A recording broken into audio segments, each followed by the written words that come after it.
Finally, you've returned, Doctor. Did you find anything of value? Yes, nurse. You've worked your first miracle, Doctor. Now, this patient here needs immediate treatment. Duty calls? When the storm has passed, I'll show you how to mix the remedy yourself with the same basic ingredients. Many thanks, Doctor.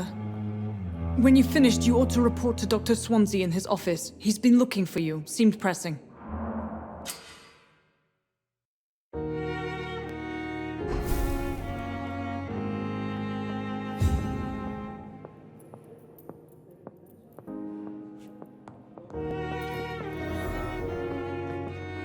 Dr. Reed, may I help you?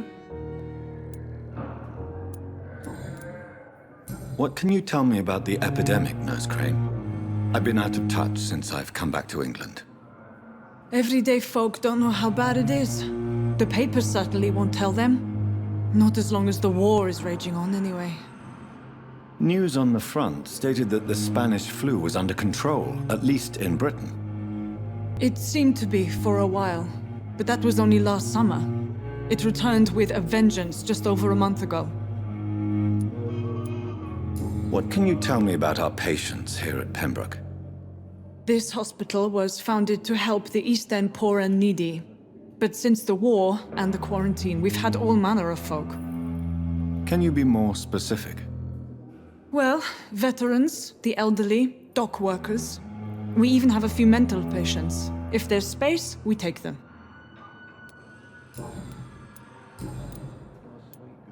For how long have you been working here, Nurse Crane? I first volunteered at the Pembroke in 1911, a few months after Dr. Swansea was appointed. And before you arrived here? If you must know, this was my first job. Well, Dr. Swansea certainly has confidence in your abilities. Are you in charge of the nursing staff? Not in an official capacity, but the Pembroke doesn't always work above board, so to speak. What about medical protocols? Dr. Reed, we don't have the money and resources here at the Pembroke like they do in the West End. We do what we can. How is the duty roster organized? Everybody works until they can't. If there's time, they'll eat a meal and shed a silent tear. I'll see you later, Nurse Crane.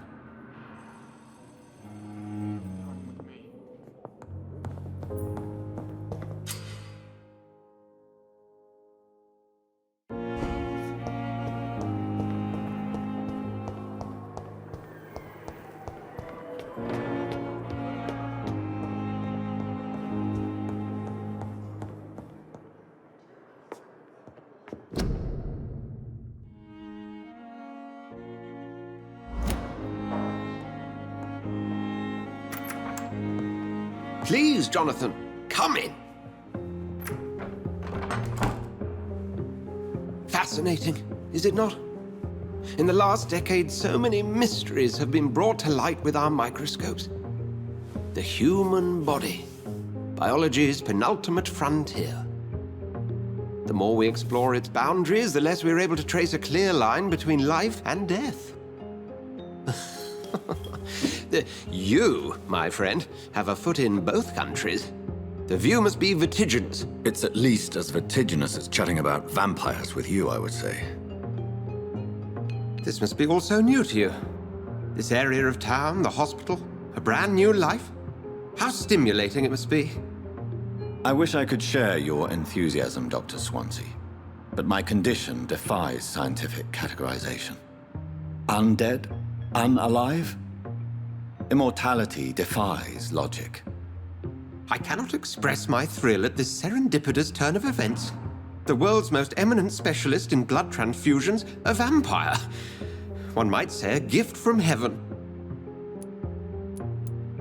There is an absurd poetry to my situation. Physician, heal thyself. Forgive me. I've been an admirer of your work for a long time, and now you are so much more than a brilliant physician. And please, call me Edgar.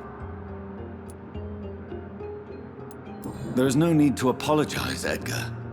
You offered me sanctuary when I had none. Very well. I have a task for you, Jonathan. Something that will require all your newfound skills. Please, go on. The Pembroke only survives through the generosity of our benefactors. Unfortunately, our main donor has found herself in a bit of a bind. Now, if you could help her out... A spokesman or politician is what you need. That's not my calling. And until I come to understand what has happened to me, I require discretion. Discretion is in order, Jonathan. Lady Ashbury has recently received rather indelicate correspondence that, if revealed, would jeopardize her position. And you would like me to eradicate this threat? By the stole, of course not. I would just like you to pay her a visit. Her ladyship is certainly near the tents outside, tending the sick. You can't miss her. Look for someone impossibly delicate. Accepted. I'll see what kind of trouble Lady Ashbury is in.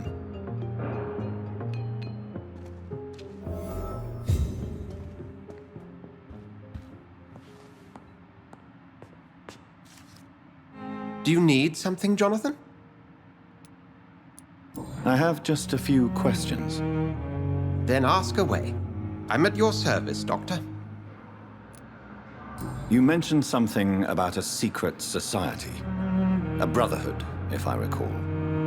Could you elaborate? Certainly. I've been a member of the Brotherhood of St. Paul's Stole for several years. We are pledged to monitor and report vampire activity in England as impartial scientific observers.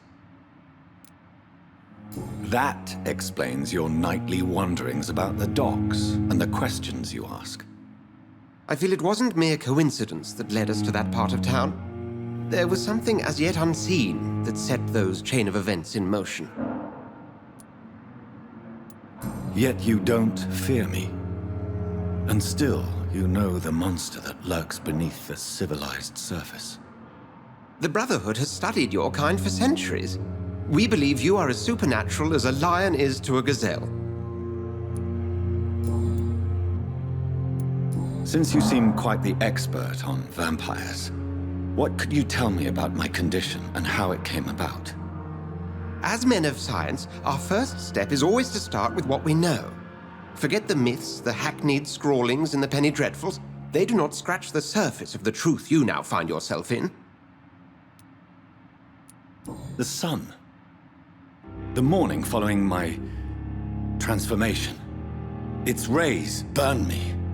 There was pain, smoke, and my skin blackened. You will find there is very little that can kill a vampire, my friend. You have been offered relative immortality.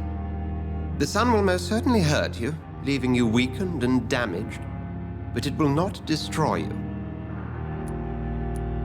Must I take a life to live? You are a vampire. You feed, and blood is the sole sustenance that can sustain your immortal frame. And only a living creature contains the nourishment you require. Since I'm the one working for you, what should I know about Pembroke Hospital?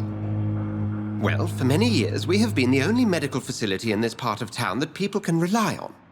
We support the community here, as well as provide health care. Where do we stand today? But to be honest, we cope on a day-to-day basis. The first wave of the Spanish flu last summer took us by surprise. We lack many of the basic necessities needed. What do you expect of me? What we need is hope. You were a soldier. This is a war. This white coat's still a uniform. We fight to help the poor, the sick of the East End, the forgotten. The man we pursued and slew in the canning factory, William Bishop, I believe, was he a vampire? He was a Skald, technically speaking. The debate rages as to their classification. Some think them a subspecies of vampire, others something else. How do Skalds come into existence? The name means slave. The etymology may indicate that they are a lesser species of vampire. From what I know, vampires tend to despise them. Just for clarity, What differences are there between myself and a skull? A skull is easier to eliminate, Jonathan, even if they remain formidable foes for the unprepared. Vampires... Now, vampires exist beyond the mortal realm. We'll see each other again soon, Edgar.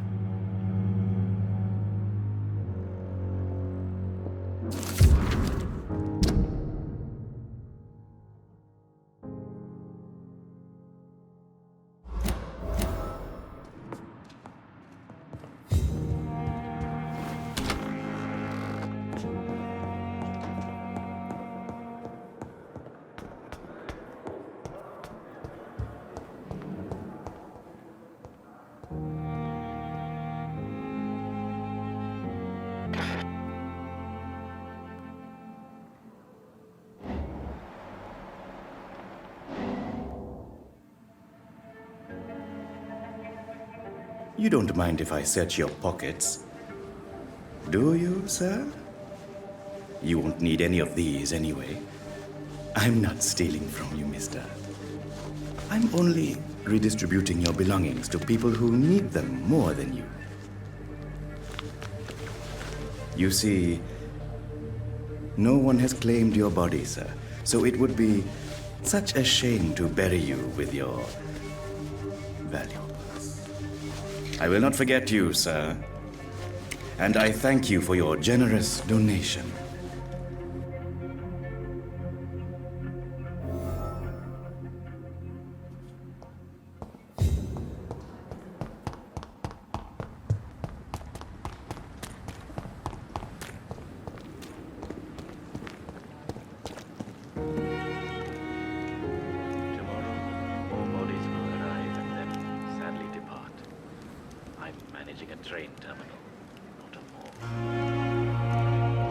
Good evening. I'm Dr. Reed. Always a pleasure to meet a colleague, sir.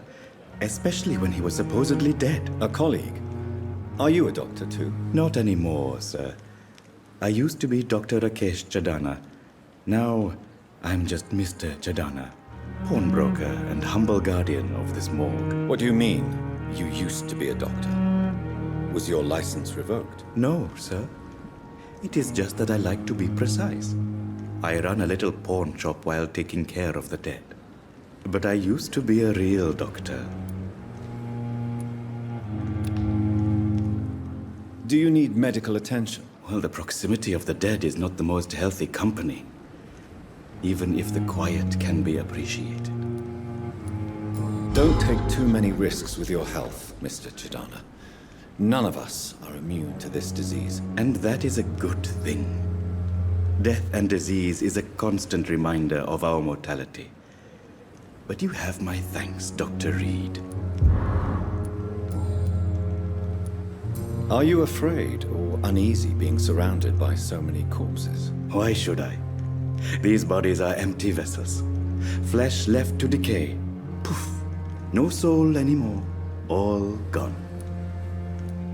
An interesting point of view. And quite an exotic one, too. Most people fear, or at least have a respect, for dead flesh. Sir, as a medic during the war, I learned to face my death and the death of others. It's the pain we have to tame, not death itself. How did you get this job? After I left the army, I worked as an undertaker down by the docks. A dangerous place with many an unpleasant business there. Milton Hooks helped me get a job here. Do you work here alone? Yes, very easy work, sir. All I have to do is watch a few bodies. The situation was very different when the main morgue was still open. Why do you have to watch these bodies? Because these poor fellows have no names. We keep them in case someone comes looking for the missing. Sadly, very rarely happens. Why close the hospital's main morgue? It was for sanitary reasons after the beginning of the epidemic. Cadavers had to be moved to the nearest mass grave. Have we met before? I don't think so, sir. Why? When we first talked, you said you were glad to meet me since I was reported dead. Funny story, sir. Your sister came here a few nights ago. You were missing, and she was looking for your body. She must be very relieved now. Tell me the truth about your appointment as a medic during the war, Rakesh. The regiment administration appointed me by mistake. I had to learn the job on the spot, sir. Very hard, sir, but I rose to the challenge. Do you realize how many soldiers died because of that decision? You should have refused. Yes, sir. I swear I did, sir. But no one listened. When the first wounded arrived, I had to do what I could. It is an unbelievable story, Mr. Chidana. It was a time beyond belief, Dr. Reed. But I'm happy not to deal with the wounded. I prefer caring for the dead now. You can't impersonate a doctor. You can't improvise a medical education. People could die at your hands. You're absolutely right, sir. But as a field surgeon, it was more like being a butcher. Do you believe you have really helped these people? My ratings were within the averages of the regiment. I saved lives, Dr. Reed. Does that not say enough about triage and war surgery?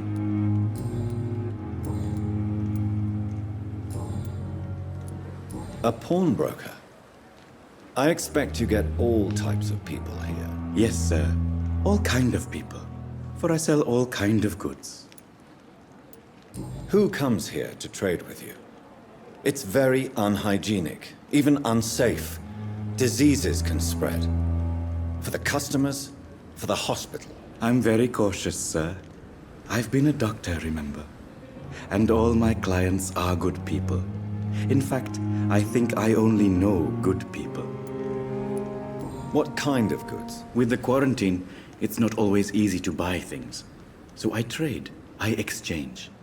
Some people sell, some others buy. I like to help. How dare you steal from the dead, Rakesh? Is that what your pawnbrokers is really about? These people are dead, sir. What they possessed could be useful for the living. And I'm sure they would agree if they could speak. You may be right, but you'll go to jail if you're caught. If ever I have to go to jail, I'm sure I'll find a way to help people there, too. Since you're not afraid of dying, do you believe in life after death, Rakesh? No. I believe we must do all the good we can while alive. For our time is short, and the obstacles are endless. Do you think you would enjoy immortality as a concept? I don't think so. Don't mistake me. I love life, and I'd like to live a long life. But everything has to decay, sir. Even goodwill. Do you really believe goodwill cannot last? As I said, sir, everything decays. If I was to never die, goodness, I would be bored or worse. And I like to be helpful, sir. Quite depressing, wouldn't you say? Yes, but the good news is we'll all die before losing our humanity, sir. So you're ready to die? No, I am not. I don't fear death, for I won't see it. What troubles me is the pain my death will inflict to those I know. You're a wise man, Mr. Chidana. No, Dr. Reed. I am a foolish man. But I like to think otherwise. Please show me what you have to sell. Of course. It's just trinkets and curios, really. But I'm sure they can be useful.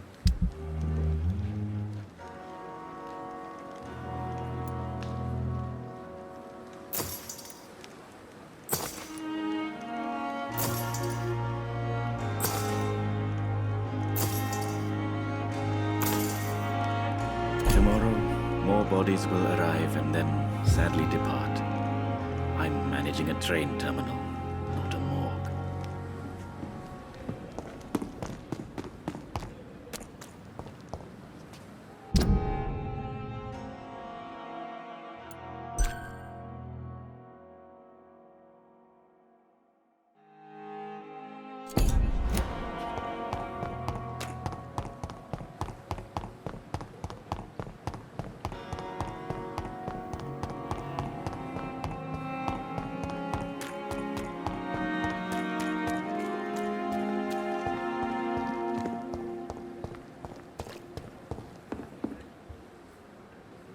flu took my dear wife, Emily. I take comfort knowing we'll soon be together again. Mr. Rainfield, that's no way to talk. You're in good hands here, and we'll be up again soon enough.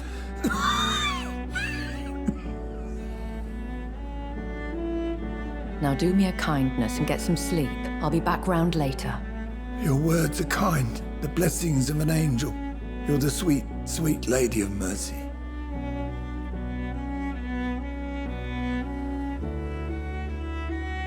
Good evening, Dr. Reed. It's a pleasure to see you again. You seem surprised. Dr. Swansea has brought me up to speed concerning your recent appointment to Pembroke Hospital. You're a the lady who saved me that night, before vanishing into thin air. I remember you from the pub with Dr. Swansea. Indeed. Allow me to introduce myself formally this time.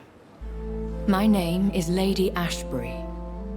I remember you well, in spite of the brevity of our encounter.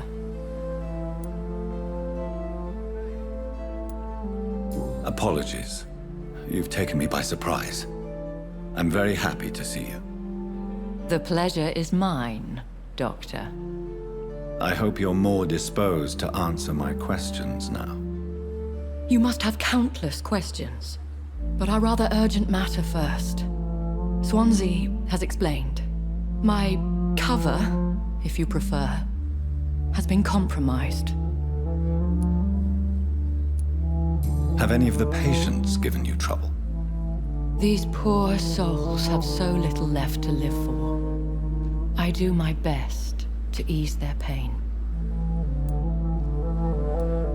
The world would be a better place if it were cared for by women like you. You make me blush. I am simply a necessary evil. Pardon my boldness, Your Ladyship, but I have questions concerning this condition we share. As a newborn, your hunger for answers is rivaled only by your thirst for blood. But the questions need wait. I'm a scientist. My trade is in the deciphering of mysteries, and I need information to feed my mind. I will gladly answer every question you have, but first, prove yourself capable of resolving my predicament without eating the culprit. Dr. Swansea has commissioned me to be your agent in this matter. You could start by explaining what's amiss. These past insufferable weeks, I've been the victim of extortion. I've made a first payment, but the blackmailer grows greedy. I must refuse his most recent demands. What are your expectations?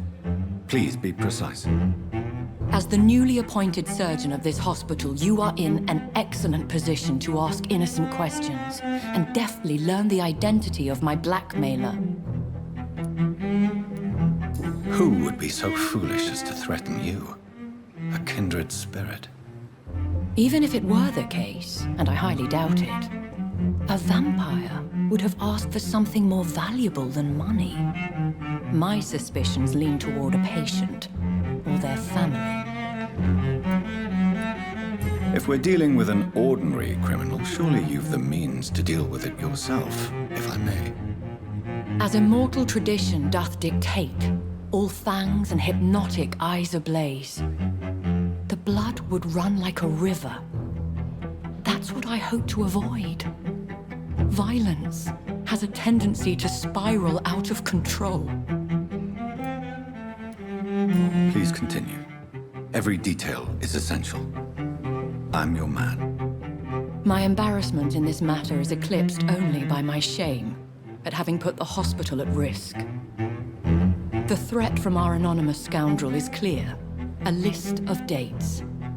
My visits coinciding with the dates of suspicious patient deaths due to massive blood loss. Is it true? Now aren't you the blunt one? Excuse my impertinence, Your Ladyship.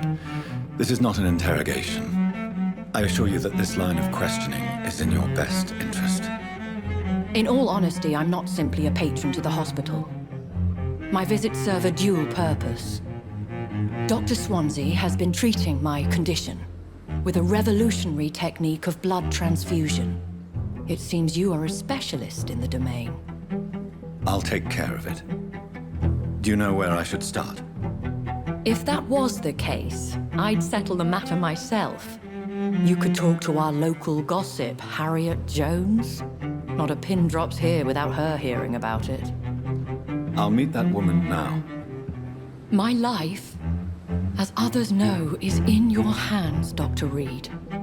I'm sure of your discretion, but I do fear your powers of persuasion will be put to the test. When this is resolved, I'll be your obligé. I'll answer all questions in regards of your condition. Is our little mystery closer to being solved, Dr. Reed? I think of nothing else, my lady. My situation is delicate, and it occupies all my thoughts. The blackmail must stop. I need assurance.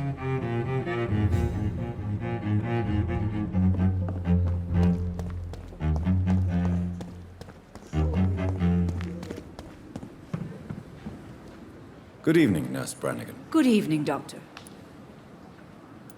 Have you heard rumors of anything underhand going on here at the hospital? No, Doctor. Never. Goodbye, nurse. Call me if you need assistance.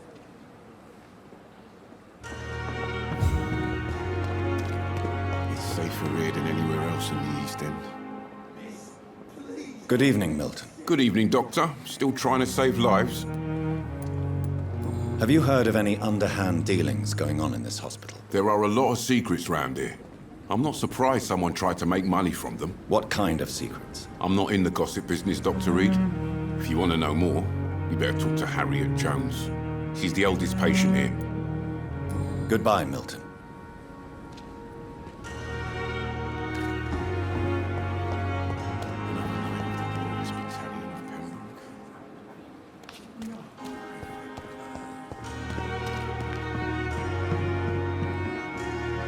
Good evening, Dr. Tibbets. Dr. Reed, any good news to share? Have you heard of any underhand dealings going on in this hospital? I have no time for such triviality, my dear colleague. We're here to save lives. Goodbye, Dr. Tibbets.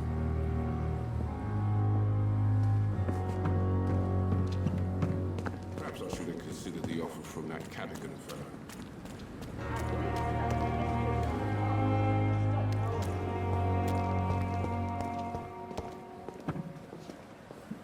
Hey, Doc. Have you heard of any underhand dealings going on in the hospital? Blackmail? That's not my style. Too risky. The black market, though. Now that's where the money is. I'll leave you for now, Mr. Cox.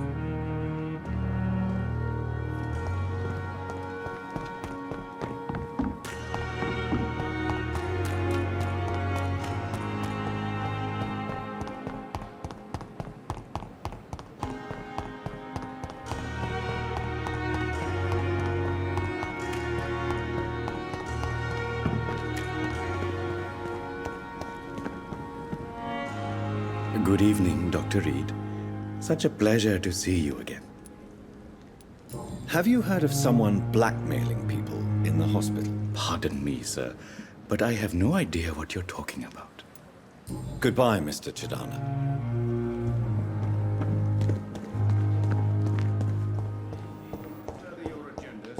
How long's it going to take to fix me properly? A month? A year?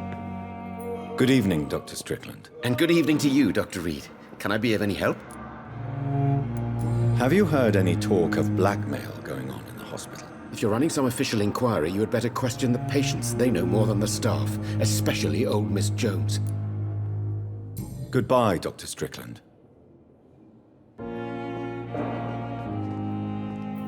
Good evening, Mr. Fiddick. Good evening, Dr. Reed. Any news about my operation? Have you heard talk of any blackmail here at the hospital? No. Nothing. Goodbye for now, Mr. Fiddick. I'll see you later. Sweet girl. Treats me like a book. I never could keep anything from her. I'm quite busy right now, Dr. Reed. Have you heard about any blackmail going on in this hospital? Blackmail? Nonsense. Thank you for your time. We'll talk later.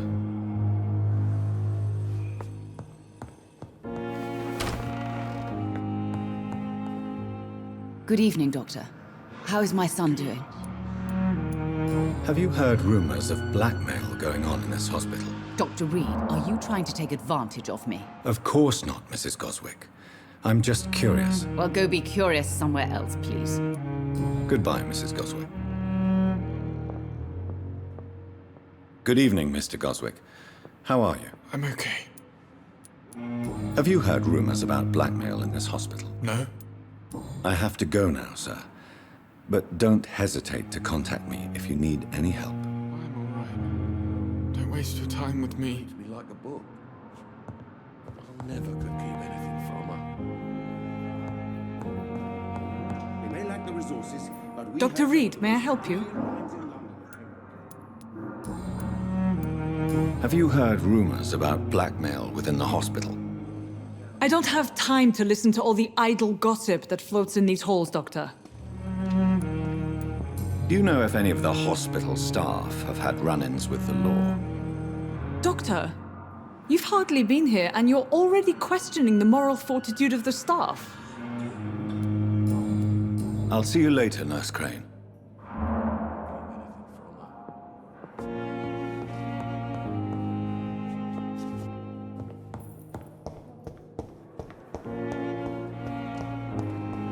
With you at our side, Dr. Reed. Good evening, Miss Howcroft.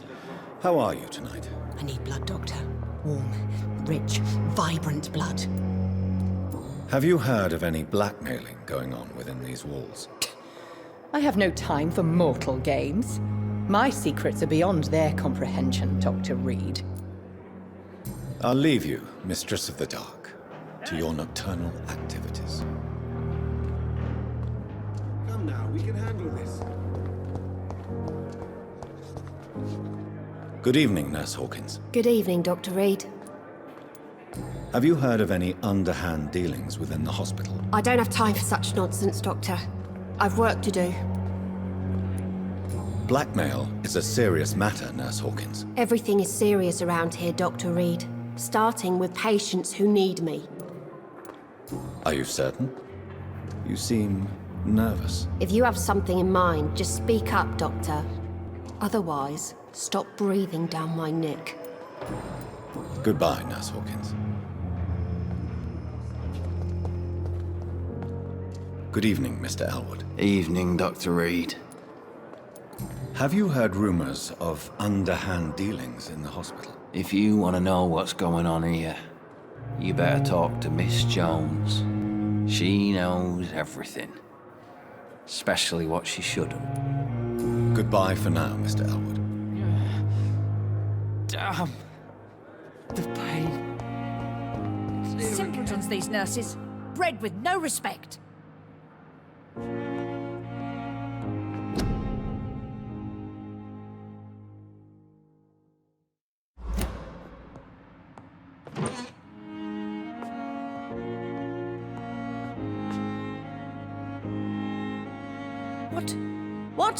What is this?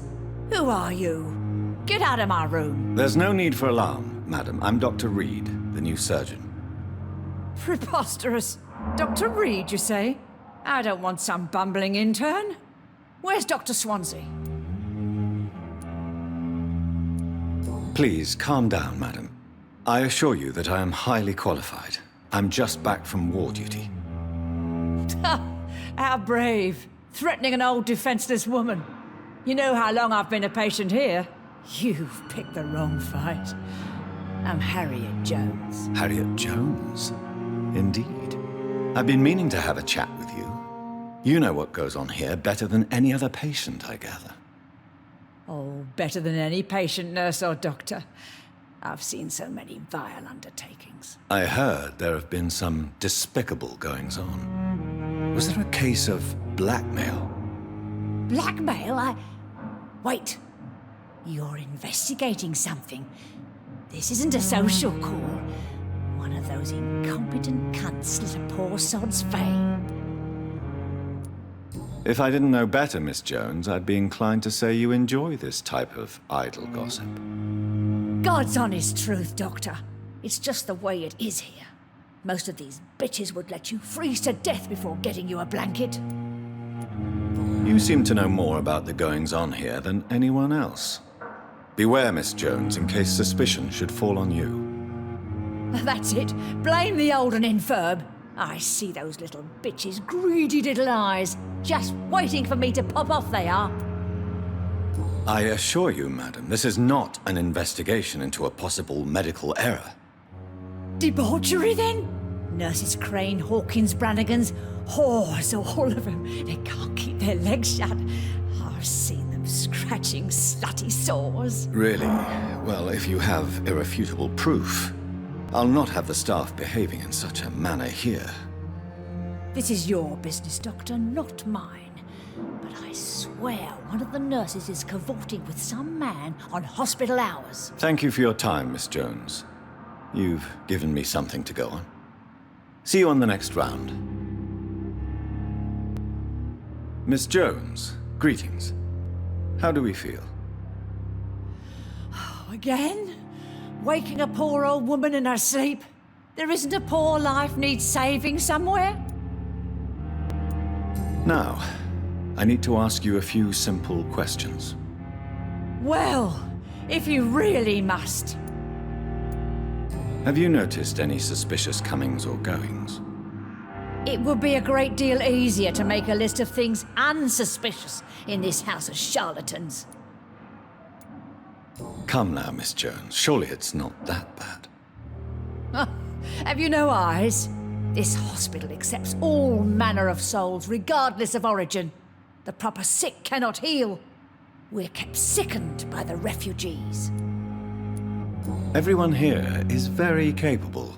I have not seen any instances of unprofessionalism. Thieves and murderers, the lot. People have gone missing here, you know. Poof, without a trace. If you could just tell me why you were admitted. It's terrible, Doctor. What with a pain in my chest, coughing up blood, and I get awfully tired. Wouldn't be so bad if I hadn't lost my house and all. I see. No one comes to visit, you know. Not even my own flesh and blood. I'll come and visit you shortly. Good night, Miss Jones.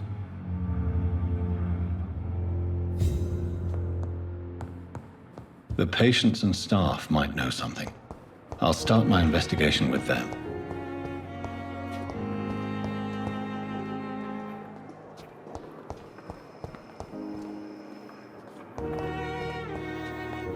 Good evening, Nurse Hawkins. Good evening, Dr. Reed. What can you tell me about the strange man visiting one of the nurses during her shift? Let me guess. You spoke with that old shrew, Harriet Jones. Do not pay attention to her, Doctor. She's full of fanciful tales. No matter how you feel about her, Miss Jones deserves our help. Who says I don't care for her? Hate is what keeps that old crone alive. She could have been telling the truth about the mysterious man. That old witch will end up in hell soon enough. Who cares if a nurse finds some happiness where she can? Goodbye, Nurse Hawkins.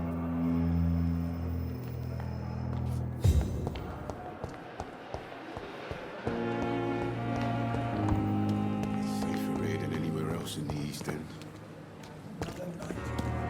Surely I can endure another night. Good evening, Nurse Brannigan. Good evening, Doctor. Have you seen a strange man visiting any of the nurses here? I've never heard of such a thing, Doctor. Do you know if any of the hospital staff have criminal backgrounds? The people who work here all come from very different backgrounds, Doctor. Just like the patients. Goodbye, nurse. Call me if you need assistance.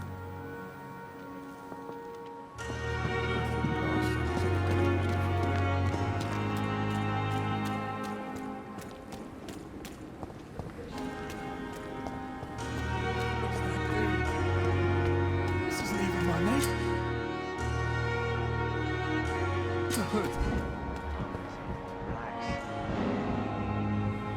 You're sure you don't come back with me? Nah, I have to see someone at the hospital. Be careful. You look so bad they may keep you as a patient. Fuck 'em. I don't like hospitals. Or doctors. Well then, when you go back to Whitechapel, you may find this useful. What is it? A pass for a free medical exam by the best nurse available. Just read it.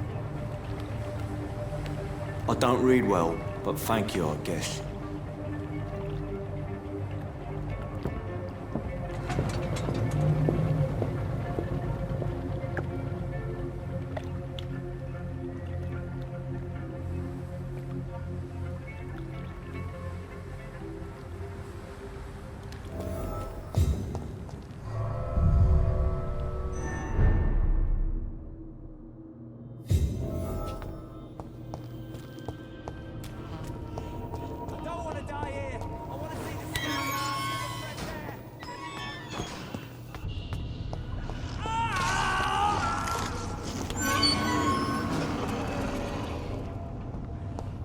This man has been savagely attacked and dragged to the floor.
What sort of creature is this?